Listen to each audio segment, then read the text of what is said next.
Hey guys, Ugga Dugga Bois here, and today we're going to be changing our drive belt on our 2003 Polaris 330 TRAILBOSS. Before you start, there's a few things you need. You're going to want to make sure that you have your belt, and today I'm going to be using a G-force, and the specific number for this ATV is a 20G4022. And if you do want to pull the clutch, you will need a clutch puller. Here I just have a bolt and a push rod right here. You can also buy these, I believe they're on Amazon, but make sure it is specific to your ATV because the size and the threading does matter. So you can buy a full tool or you can find a bolt that fits. And then I have a whole American open-end set here. And then I have a ratchet wrench with a bunch of metric and SAE sockets, along with a 1/2-inch breaker bar that is so I can pull off the clutch. And then finally I have my impact here and some extensions just to make it easier. You can also just use a wrench, but this just goes a lot faster. To start off, we do have to pull a few things off. So I'm going to pull off this kind of protective panel here, and then where you rest your foot, this all has to come off, and then finally the actual belt cover has to come off. So to start off, I'm going to take the side panel off, and it should just pop out. There we go, nice and simple. Next I'm going to take this bag boy off. There's 4 bolts, one here, here, 2 in the back. I'm going to use my 7/16 drive. And some of these might be different for yours. I believe the person before us actually changed these out, so the size may vary.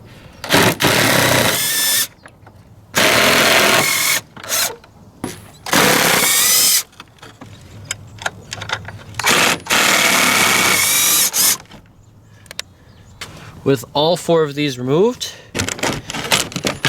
as you can see, ours is kind of busted off, but you should have another bolt in the back. There will be one here, plus another 2 forward. And there's actually one surviving one left on this poor thing. Where are you? That's not it.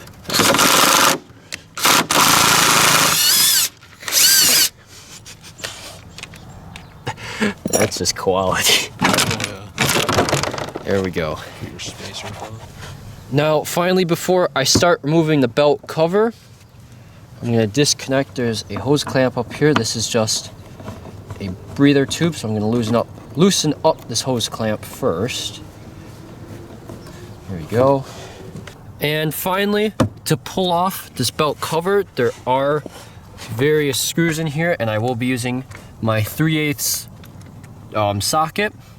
And here, once again, some of them have fallen out, but you'll have one screw back here, another one here, here, and then underneath there's one here, another one way under here. It's kind of dark. There we go, right there, right here, one in the back, one right in front of the battery, and then one on up top. So you kind of just gotta work your way around and make sure that you pull all of those out before you take this off.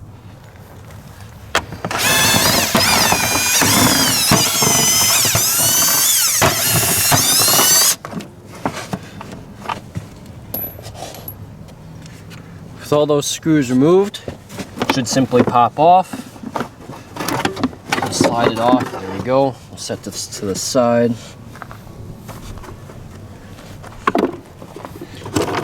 Here you are. So it's pretty simple after this. Next thing we do, we will pop this bolt out, and I'll show you have to push this in, so then you can pull this whole thing off, and then you pull off this bolt and that should slide off. And then generally what we also do, I'll show you a little bit of that, but some of these are not terrible, but you can actually see there's a little bit of a black line on it. That's from where you actually basically melted the belt on, so we want to clean that off too. Oh wow. Take this bolt out.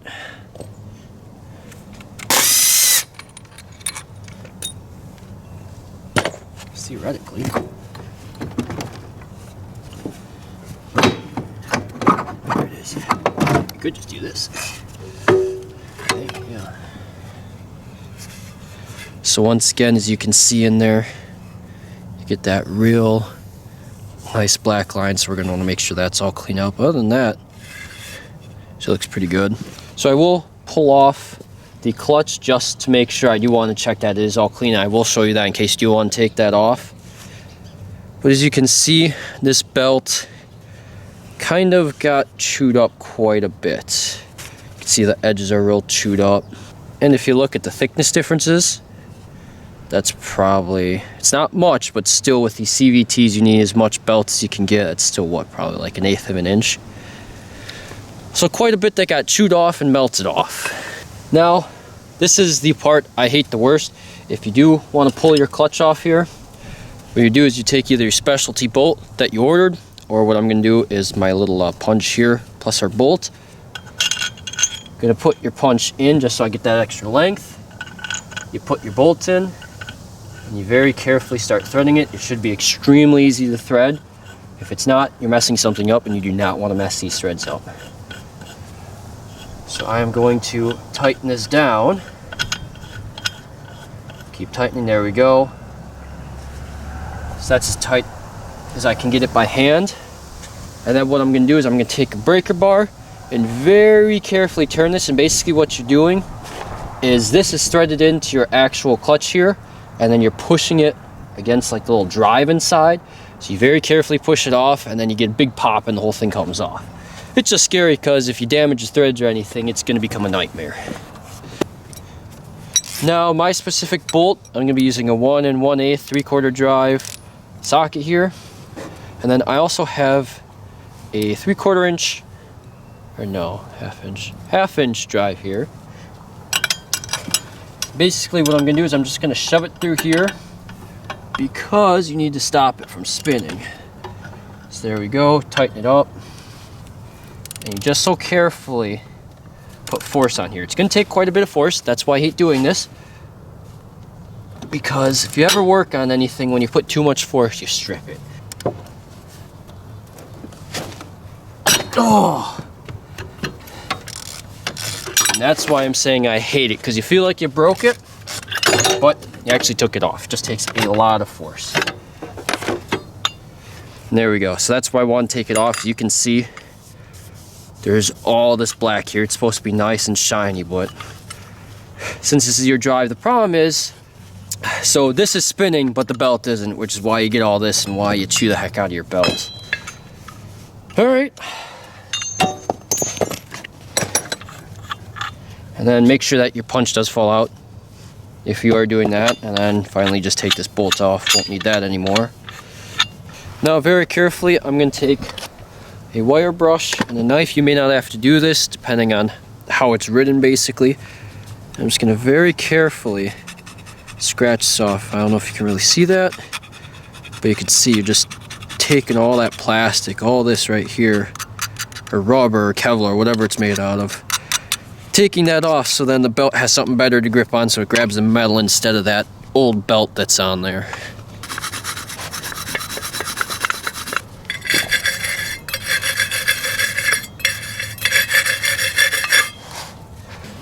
Now with just a little bit of cleaning, as we can see our pulley here, a lot cleaner now around the edge, is mostly bare metal.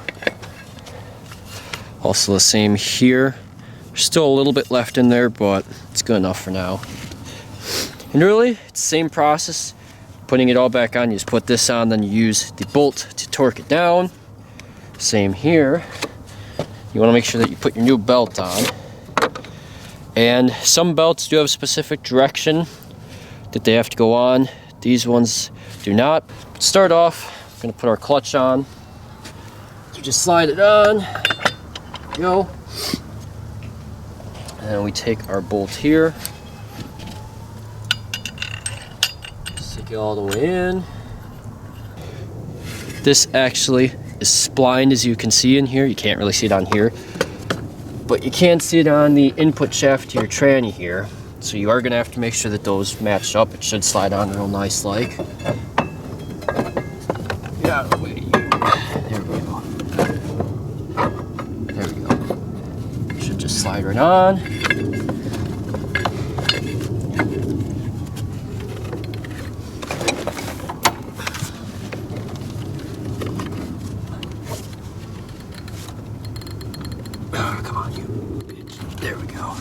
There we go.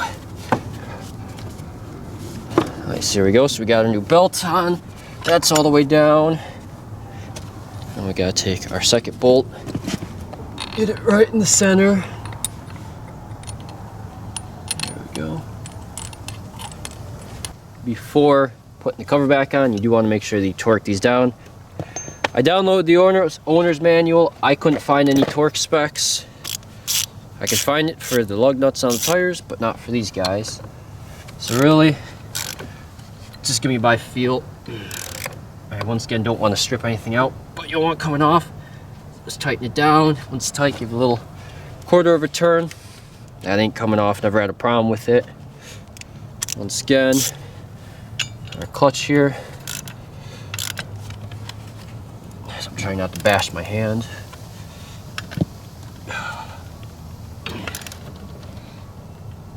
There we go. That ain't coming off. Let's put our cover back on. Now finally, with the cover back on, I'm going to tighten down this hose clamp for the breather tube, and then you're going to want to make sure that these holes are lined up before you screw everything down, and you just screw it right back in. Now you do want to be careful when you are putting these in.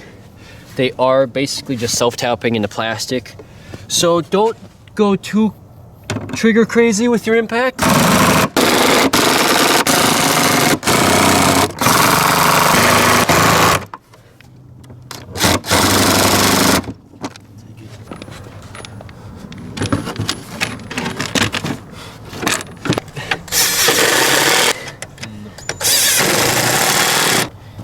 And just like that, we got our new belt on. So we'll take it for a quick test drive and make sure everything works.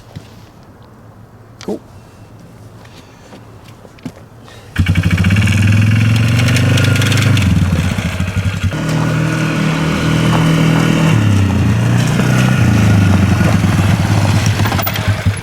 Yummy. Well, I hope you guys enjoy. As you can see, it works. Nothing's rattling, nothing sounds bad. And now, hopefully it doesn't slip. We should get a lot more power out of it, a lot more speed. As you might have heard, there's a little clunking, so actually make sure you do stay tuned, because this belt is very, very, very, very loose and worn out. The belt is really, really, really loose and worn out. The belt. We just did the belt, obviously. I was just checking on you guys. But the chain is very loose. That's what the clunking was, so make sure you guys stay tuned, because hopefully soon we'll be getting new chain on there and some new sprockets. Hope you guys enjoyed, and I'll see you all next time.